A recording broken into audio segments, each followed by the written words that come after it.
eu fazer uma pergunta muito importante e você vai poder responder caso você tenha uma resposta para trazer. Coloca aí para mim aí, antes de nós entrarmos na temática de hoje. Olha, como você vê a vida?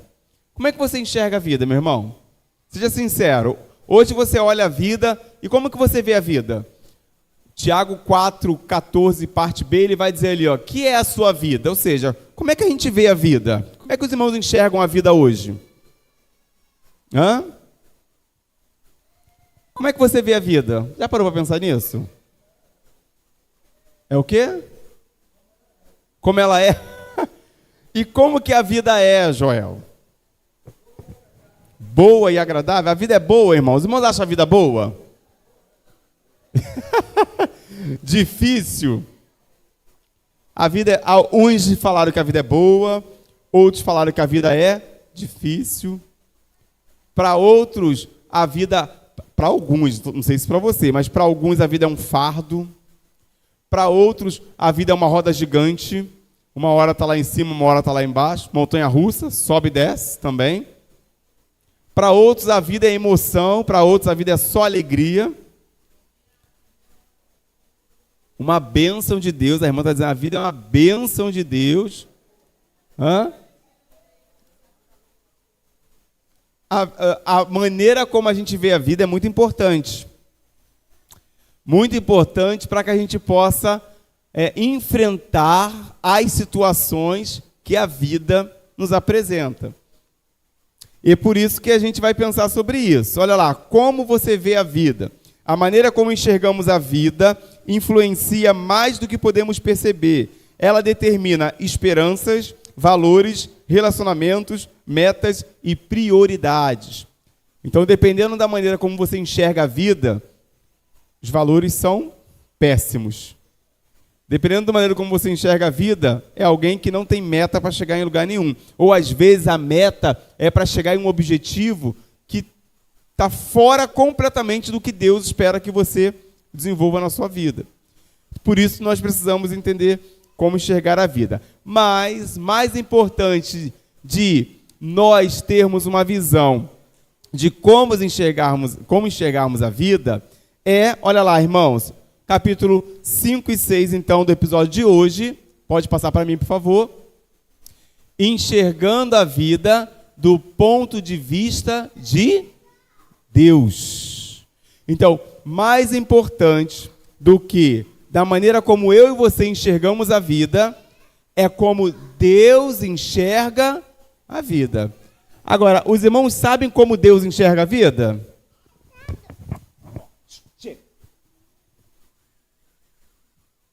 Segura ele, por favor.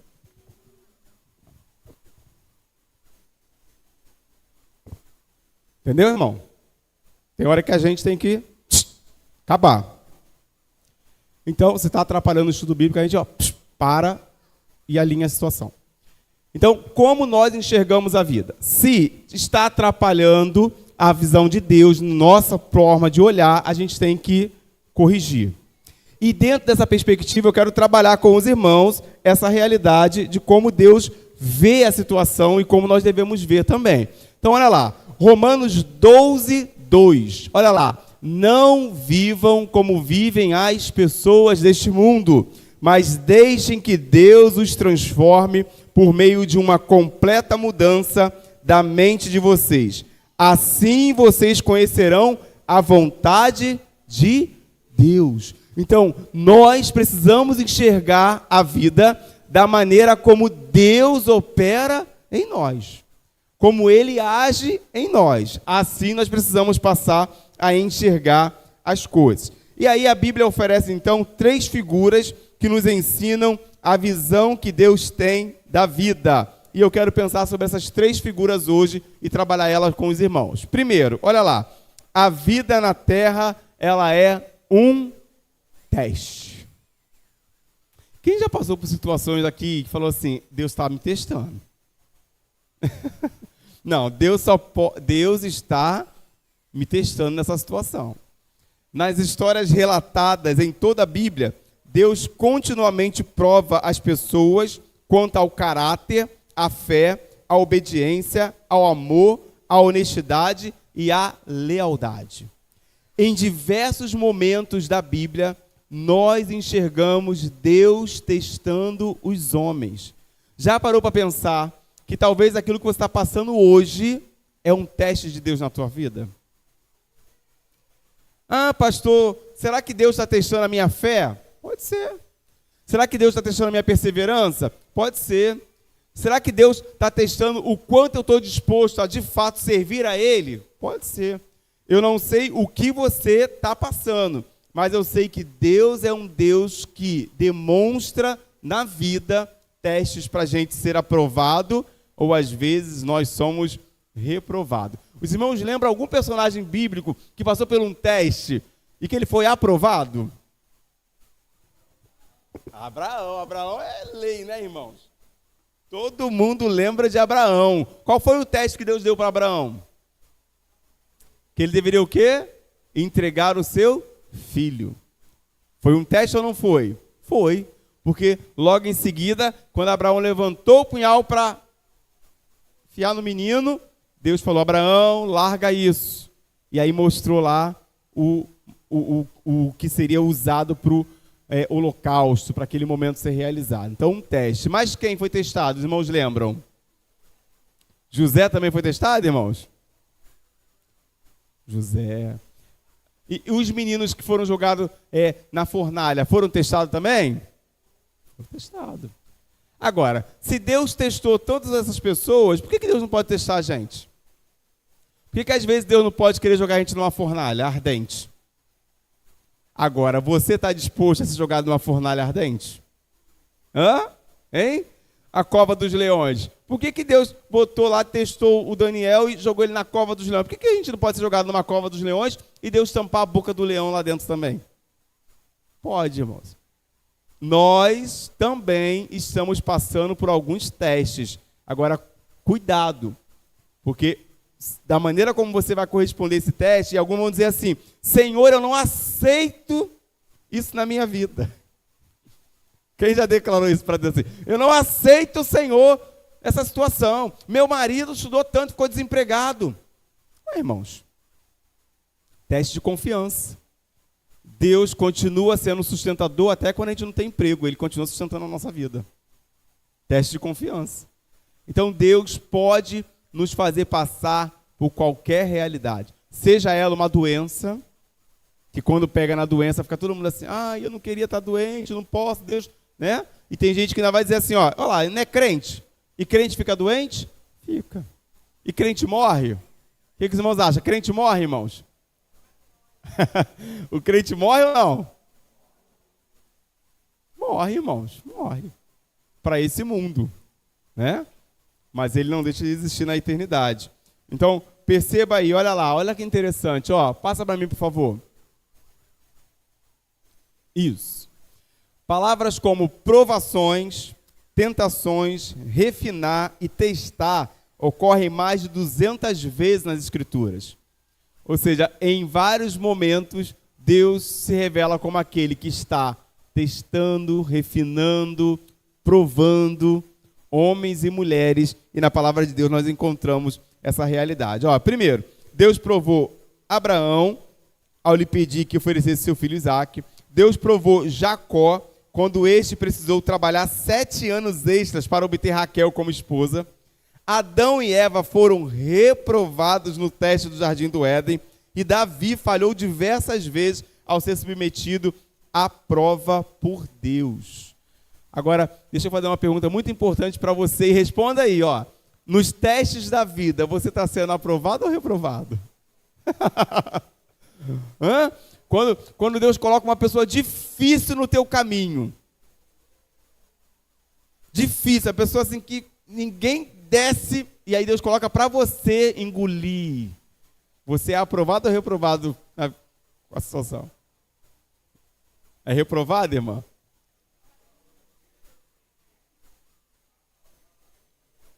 Isso, tem que ter mais cautela para poder responder, mais domínio próprio, né, irmão? Mais domínio próprio, para a gente não ser reprovado nessas provas. Porque, deixa eu dizer, todo dia tem um teste, tá bom?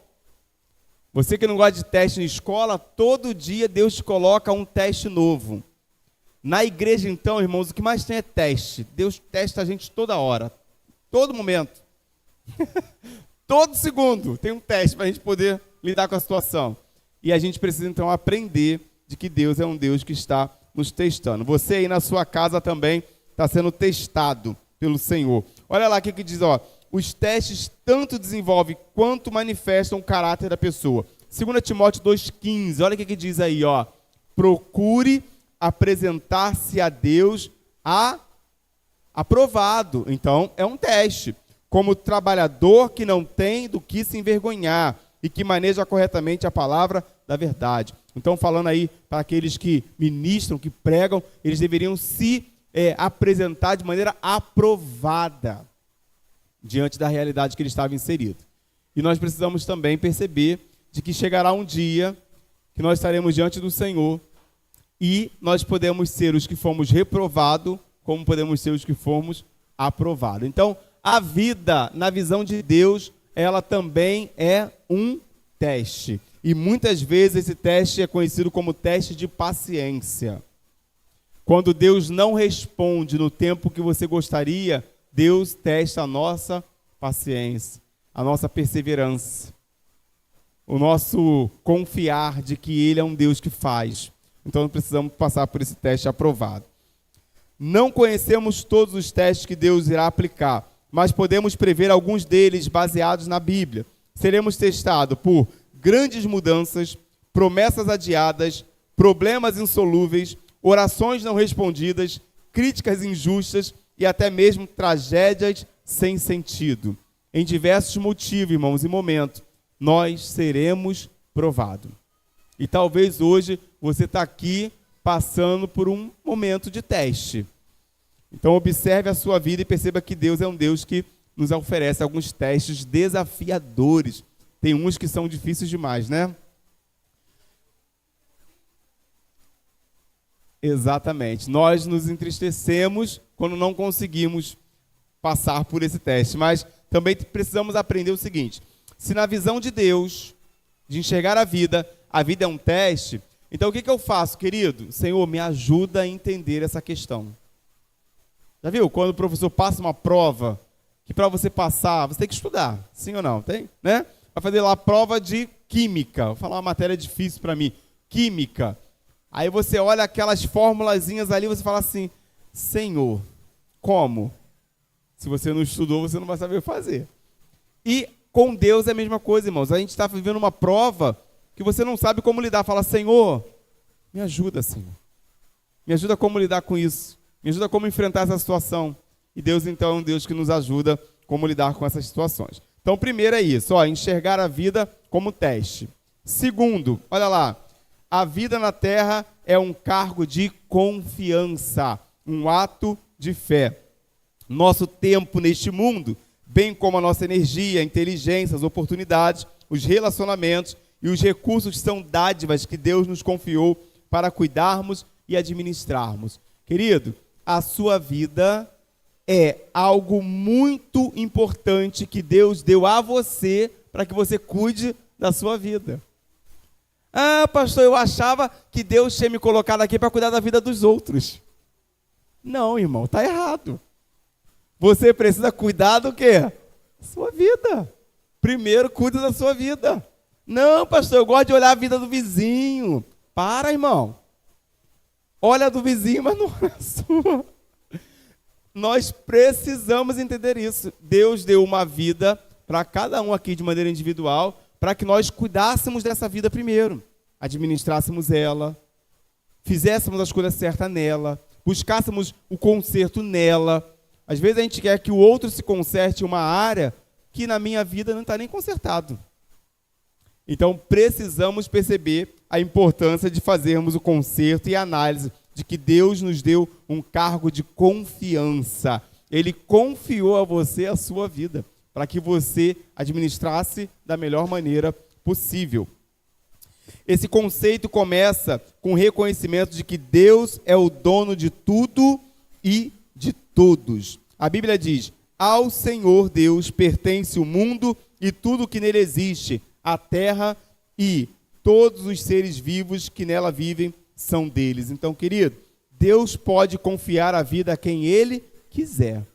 Aí você vai falar assim, pastor, por que tem tanta gente ruim que nasce? Deus confiou a essa pessoa a vida dela. E aí ela escolheu o caminho ruim.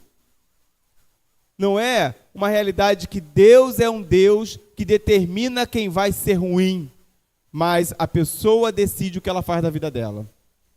Quantas vezes você falou para o seu filho assim, estuda, estuda, e aí ele escolheu não estudar?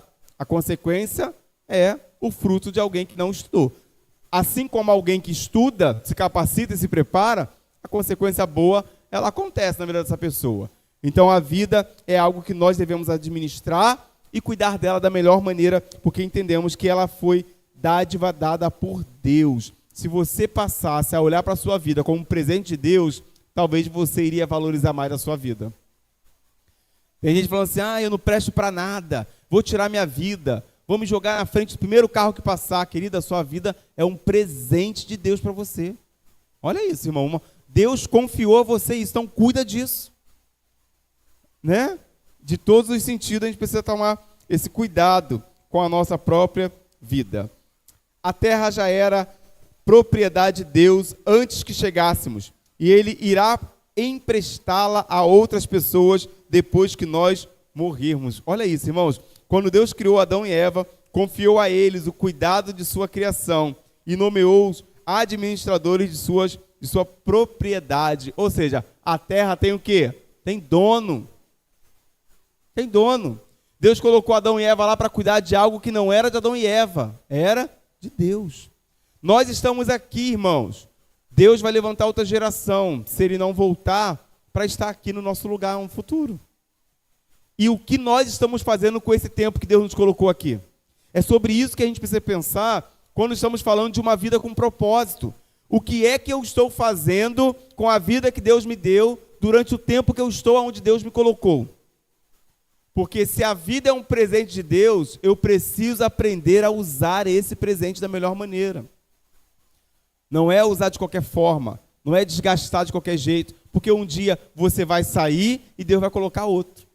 E assim vai ser até que o Senhor volte para levar a sua igreja.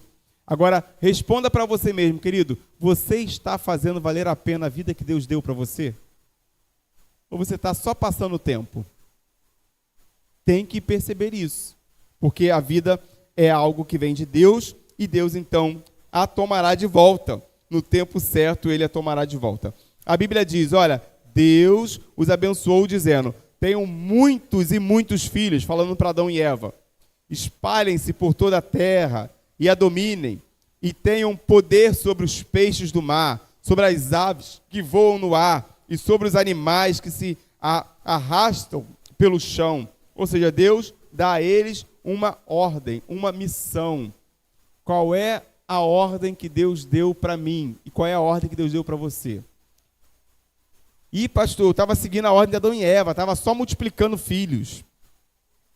Não é isso, né, irmão?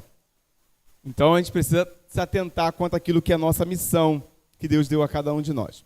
A primeira tarefa que Deus deu aos humanos foi administrar e cuidar das coisas dele.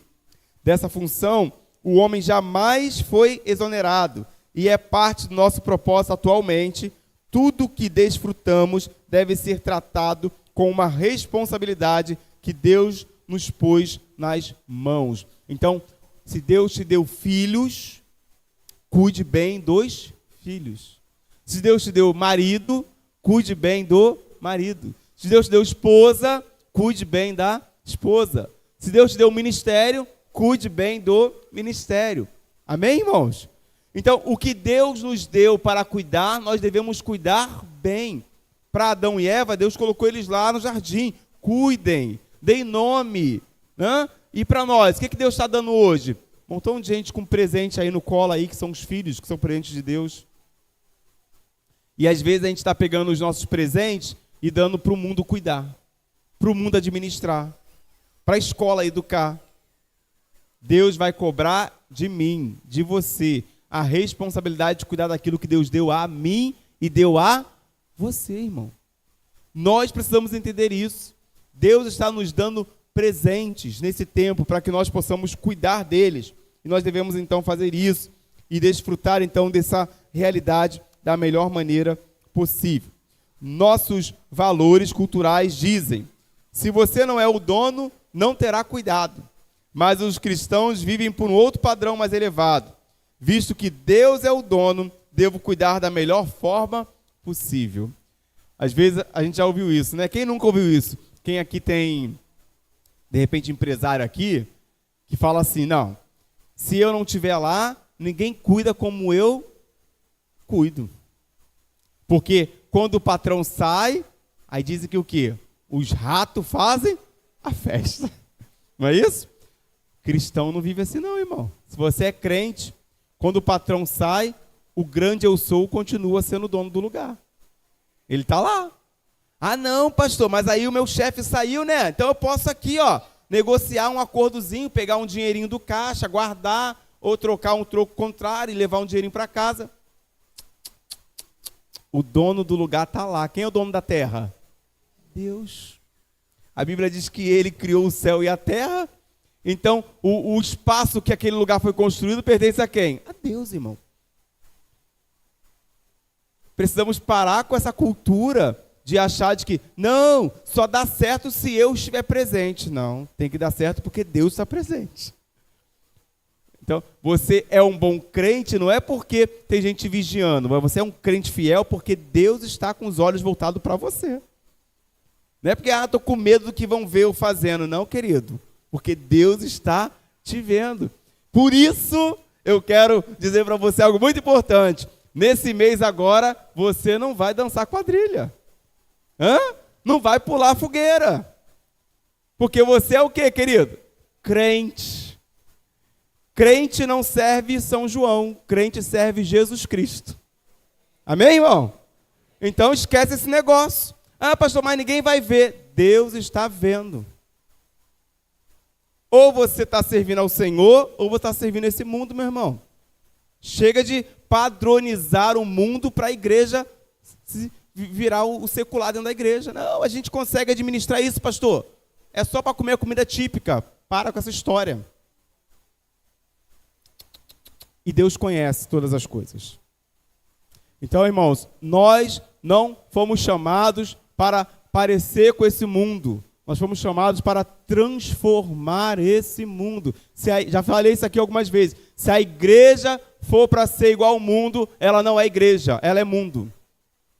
Mas a igreja é igreja, amém, querido? Igreja é igreja. E nós somos a igreja de quem? De Cristo.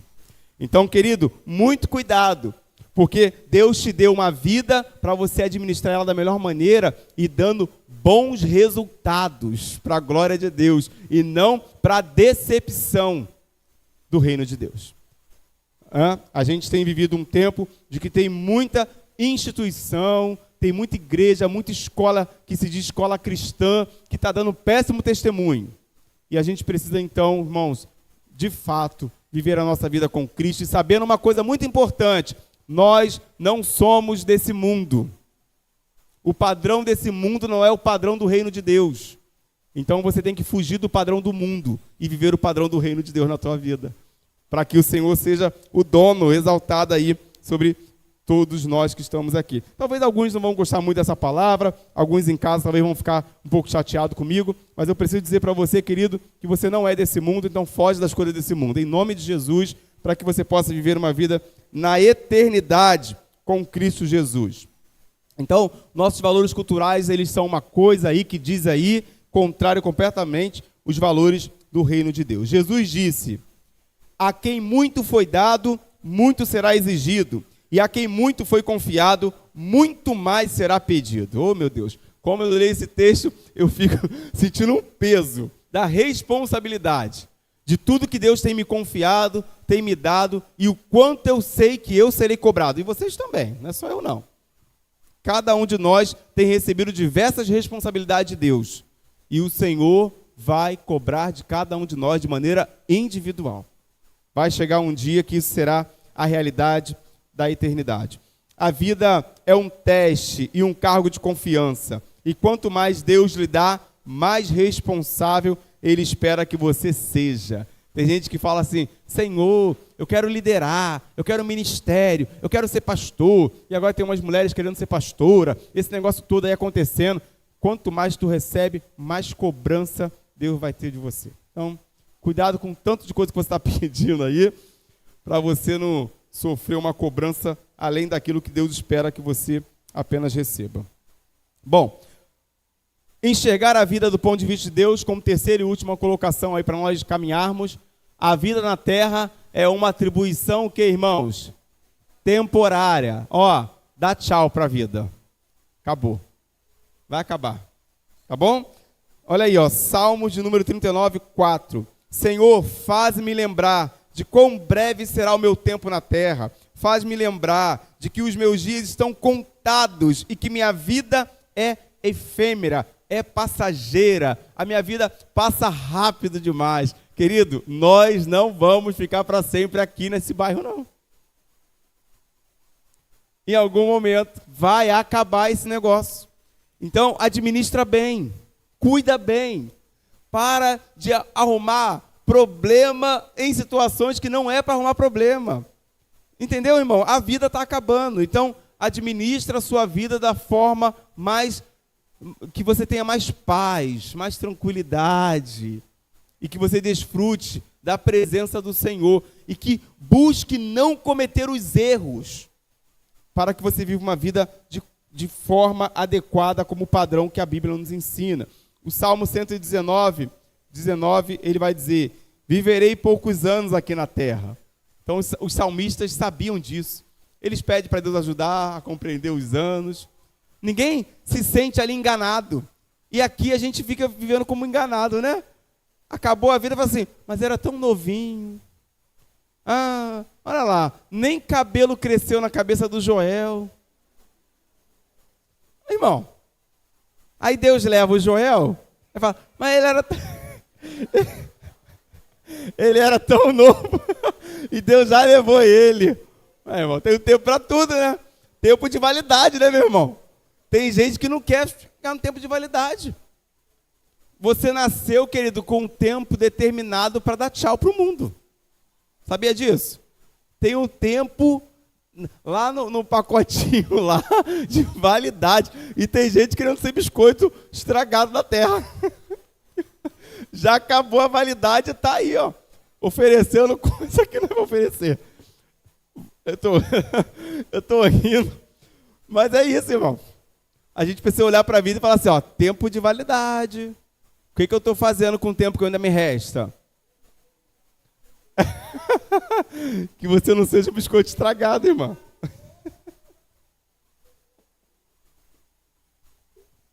Irmãos, agora é sério. Coisa estragada faz bem ou faz mal? Faz mal, irmão. Então, gente que está aí passando do tempo faz mal. A gente tem que entender isso. Deus é um Deus que determina o tempo. Deus é um Deus que determina o tempo. A Bíblia é cheia de metáforas referentes à natureza breve e transitória da vida terrena. A vida é descrita como uma neblina, como uma estreita passagem, um sopro, um fio de fumaça. A Bíblia diz, nascemos ontem e os nossos dias na terra passam como sombra. Lá em Jó 8, verso de número 9, Jó afirma isso. Ainda, para aproveitar a vida da melhor maneira possível, você não pode se esquecer de duas verdades. Primeiro, em comparação com a eternidade, a vida terrena é extremamente breve. Então, se aqui a vida é curta, na eternidade a vida é longa. Vida longa ao Senhor, nosso Rei. A gente vai viver para sempre com Jesus na eternidade. Então, aqui passa rápido. Segundo, a terra é apenas uma residência temporária. Você não ficará aqui muito tempo, então não fique muito apegado a este mundo. Desapega, irmão. Desapega. Deixa eu perguntar uma coisa importante para os irmãos. Irmãos, os irmãos acreditam que nós somos o quê? Mais apegados à coisa da terra ou somos mais apegados à coisa do céu? O que os irmãos acham? De verdade. A terra, irmãos. Nós estamos parecendo, sabe o quê? Uma palmeira. Enverga, mas não cai. De tão enraizado que a gente está na terra. Só que nós não fomos chamados para isso. Deus não nos colocou aqui para nós olharmos para esse mundo e falar assim: eu almejo morar para sempre aqui. Eu almejo um dia ter uma casa igual lá do presidente, igual lá do jogador. Eu almejo viver eternamente aqui. Deus não quer que a gente queira viver eternamente aqui. Se nós começarmos a mudar o padrão de pensamento daquilo que Deus espera que a gente pense, nós vamos começar a falar: Senhor, eu quero desapegar de tudo isso. Eu quero desapegar do carro, da casa. Tem tanta gente agarrada no carro que eu acho que se morrer quer que o carro vá junto. Um caixão. Não dá, irmão. Não dá para botar nem a roda no caixão. Vai ficar tudo aqui. Tem tanta gente que está pegada à casa, que se caiu o biscoito no chão, misericórdia, parece até que foi uma bomba atômica que explodiu dentro da casa e o biscoito esfarelou tudo na casa. Tem tanta gente apegada no sofá, que o sofá está até afundando. De tanto que fica lá no sofá deitado, sentado. Irmãos, nós precisamos desapegar. Pastor, eu tô tão apegado à minha esposa que eu não consigo me ver sem ela. Começa a pensar nisso, meu irmão. Se eu estou apegado ao meu marido, aos meus filhos, começa a pensar nisso. Eu estou rindo, brincando com os irmãos para descontrair, mas a gente precisa desapegar das coisas da terra. Porque nós não fomos criados para viver aqui para sempre. O propósito de Deus não é que eu e você vivamos aqui para sempre. Então começa a orar: Senhor, me ensina a desapegar da terra. E fica tranquilo, porque se você desapegar daqui, Deus vai te levar para um lugar melhor do que esse aqui. Eu preciso que a igreja hoje, nós que somos o corpo de Cristo, começamos a viver uma vida baseada no que Deus espera que a gente viva. Quer voltar os nossos olhos para as coisas do alto. Quer saber que se aqui é passageiro, na eternidade não será. Se aqui vai ter dor, lá não tem. Se aqui tem choro, lá não tem. Se aqui tem saudade, lá não tem. Então, meu irmão, começa a desapegar. Começa a orar a Deus para que você viva aí o OLX na tua vida. Os mais novos entendem o que é o OLX, né? Desapega. Então, começa a desapegar, para que você possa, de fato, aí, viver uma vida na eternidade. A Bíblia compara várias vezes a vida terrena a uma habitação temporária e um país estrangeiro. Olha isso, irmãos. Aqui não é o seu lar permanente, nem o seu destino final. Você está só de passagem. Então, vai passar. A Bíblia usa termos como forasteiro, peregrino, estrangeiro, estranho. Nossa identidade está no lar eterno e a nossa pátria é o céu. Aí viu ali o peixinho no aquário? Se esse peixe sair do aquário, o que acontece, irmãos? Morre. Querido, nós, se não estivermos, de fato, no lugar que nós fomos criados para estar, que é na eternidade, nós não aguentamos viver muito tempo aqui. E uma hora não dá mais para ficar aqui.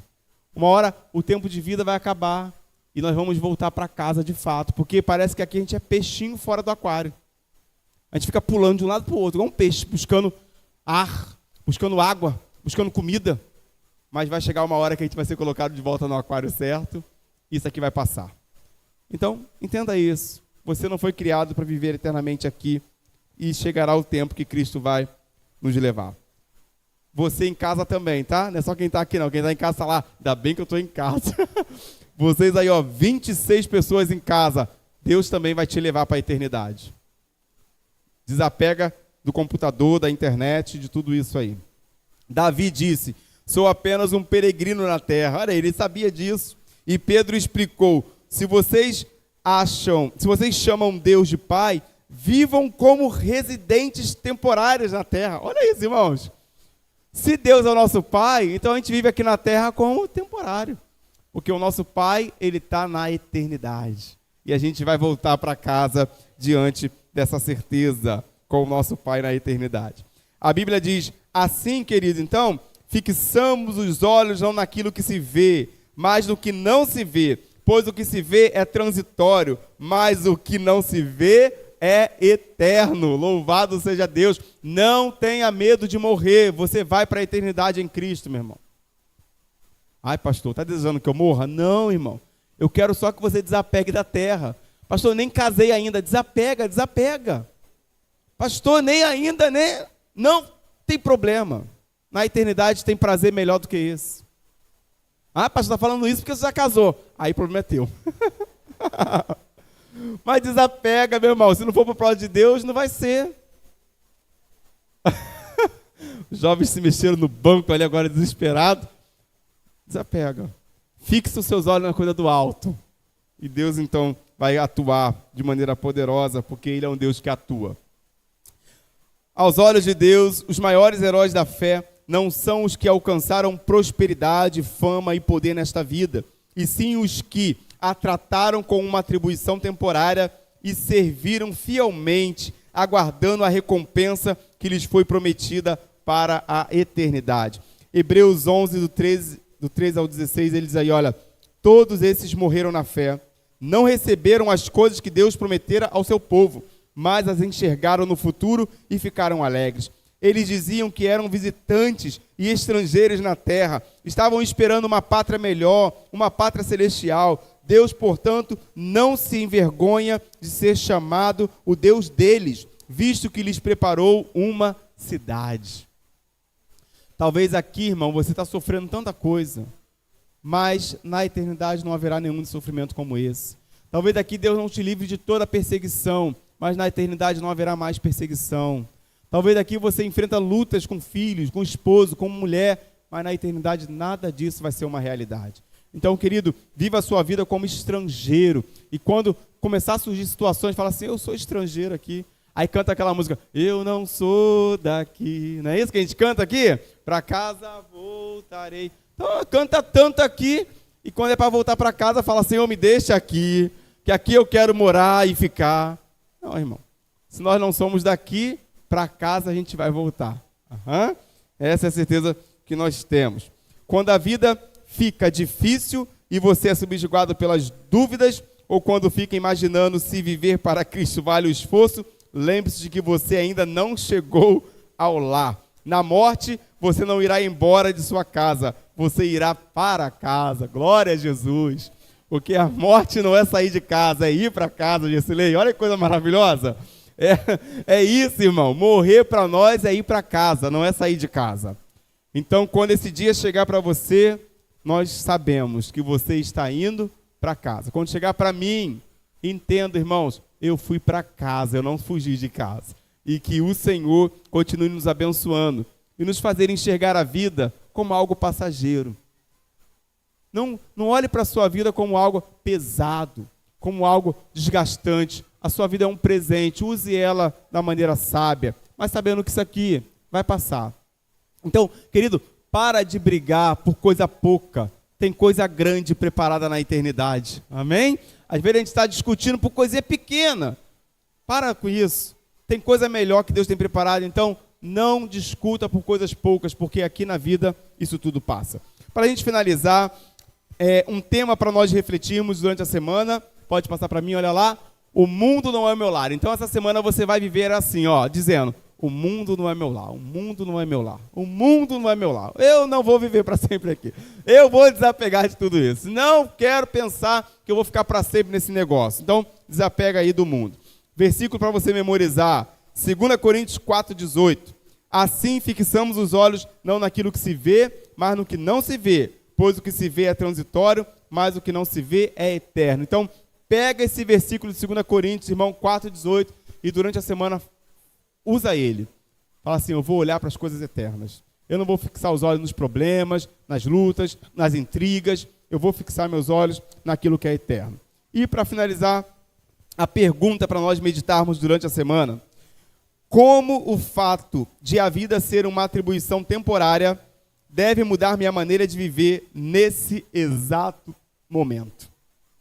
Se você sabe que a vida é temporária, o que você precisa mudar agora, meu irmão? Faça uma análise aí agora para você. Se você sabe que a vida é temporária, o que você precisa mudar nesse exato momento? Então muda. Se você é briguento demais, para de brigar. Discute por coisa pouca, para de discutir. Se você não consegue lidar com situações, aprende a lidar com situações difíceis. Porque a vida é temporária, para a gente gastar tempo demais perdendo tempo. Que Deus nos abençoe e que nós possamos voltar hoje para o lugar que nós moramos, na certeza de que lá não é a nossa casa, um dia nós vamos voltar para casa, que é na nossa mansão que Deus tem preparado para nós. Amém? Semana que vem, nós vamos falar sobre a razão de tudo isso. Pastor, então, por que Deus criou tudo isso? Por que... Semana que vem a gente fala sobre a razão de tudo. E a gente trabalha aí. Então, por que Deus te colocou aqui com tanta diversidade, com tanta luta, com tanta prova, com tanta batalha? Mas semana que vem a gente fala sobre isso. E com tanto desejo de viver. É verdade. Porque se a gente reclama da vida e também não quer morrer, então tem algo aí, né, irmã? Tem todo mundo, a vida é um problema, a vida quer morrer, irmão? Não, eu quero viver. Ué, mas é tão ruim assim, tu quer viver? Muito boa a sua colocação. Então, a razão de tudo semana que vem.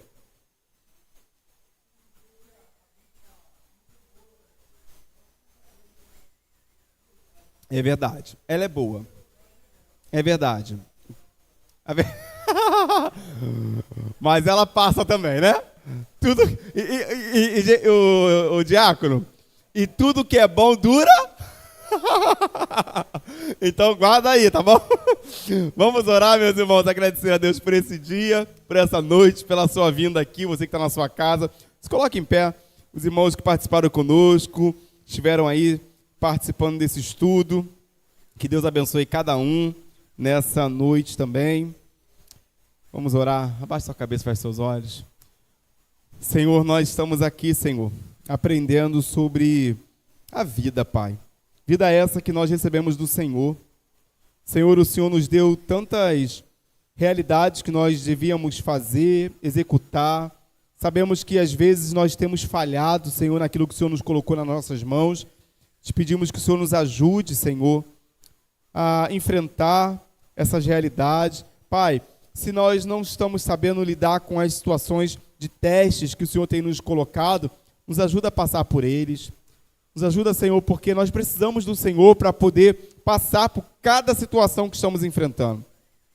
Mas também, Senhor, eu quero te pedir nessa noite, sobre a minha vida e sobre a vida dos meus irmãos aqui, aqueles que estão em casa, sobre a igreja, Senhor. Ensina a igreja a não viver enraizada na terra, Senhor. Ensina a tua igreja a perceber de que a tua palavra, ela vai se cumprir. E, Senhor, um dia o Senhor buscará a igreja. E que a igreja não esteja com a raiz na terra, mas que a igreja esteja com a raiz na tua palavra. Em nome de Jesus, Pai, que eu e que os meus irmãos aqui tenhamos raiz na tua palavra, para que o Senhor nos leve no dia certo, no tempo exato, já preparado pelo Senhor na eternidade. Nos ajuda, Pai, a desapegar de tanta coisa humana, tanta coisa carnal. Senhor, quantas vezes nós dormimos preocupados com o que vamos comer amanhã, e o Senhor já nos orientou a não nos preocuparmos com o dia de amanhã. Quantas vezes estamos preocupados com a conta que vamos pagar, estamos preocupados como vamos fazer. Senhor, nos ajuda a desapegarmos das preocupações mundanas do mundo, Senhor, e a vivermos a nossa vida confiando no Senhor. Nós não iremos agir de maneira imprudente, Pai, nós seremos prudentes, iremos ser responsáveis, ó Pai, mas nós não queremos permitir que isso tire a nossa paz, que isso tire o nosso sono, que isso atrapalhe a nossa vida com o Senhor. Então, Deus, em nome de Jesus, ensina-nos, ó Pai, a termos os olhos voltados para o Senhor e confiar de que o Senhor é Deus que faz o que ninguém pode fazer. Agora, Pai, que a graça do Senhor Jesus, o amor do Pai e a consolação do doce Espírito Santo continue com a tua igreja que está aqui presente, a igreja que está no lar, a igreja que está espalhada. Onde houver a tua igreja, Senhor, continue sendo o Senhor da igreja. É a nossa oração. E nós te pedimos também que o Senhor continue cuidando desse bairro. Continue, Pai, livrando-nos, ó Deus, de homens violentos. Continue livrando o teu povo de bala perdida, do homem sanguinário. Senhor, continue guardando a porta das casas aqui representadas. No nome de Jesus, que o teu povo possa dormir e acordar, porque quem vai nos sustentar é o Senhor. Nós te pedimos isso e oramos agradecidos em nome de Jesus. Amém? Amém. Deus te abençoe, queridos. Estamos encerrados. Você na sua casa, você aqui. Que Deus nos abençoe.